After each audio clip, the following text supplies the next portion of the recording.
தண்ணீர் எப்போவுமே டக்குன்னு எடுத்தோன்னே குடிக்கிற மாதிரி இருந்துச்சு அப்படிங்கும்போது நம்ம எப்போவுமே தண்ணி அதிகமாக குடிப்போம்.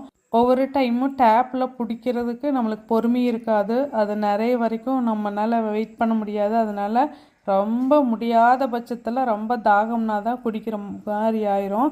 நம்மளுக்கு பிளாஸ்டிக் இல்லாத ஒரு ஸ்டீல் வாட்டர் பாட்டில்ஸை வந்து நம்ம வைக்கும்போது அது ஒரு ஆர்கனைஸ்டாகவும் இருக்காது, நிறைய இடத்தையும் பிடிச்சிக்கும்.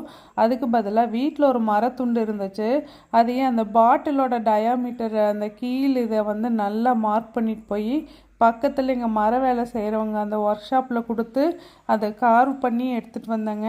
அது பார்த்திங்கன்னா சூப்பராக செட் ஆகிடுச்சு. அது இடத்தையும் ஓரளவுக்கு தான் பிடிக்கும். தண்ணி எப்பவுமே கொஞ்சம் ரெஸ்ட் ஆகி குடிக்கிறது நல்லதுன்னு சொல்லி நிறைய கேள்வியும் பட்டிருக்கேன், ஆர்டிகல்ஸும் படிச்சிருக்கேன். நம்ம உடனே பிடிச்சி குடிக்கிறத விட ரெஸ்ட் ஆகி குடிக்கிறதும் நல்லது. இந்த ஐடியா உங்களுக்கு பிடிச்சிருக்குன்னு நம்புகிறேன்.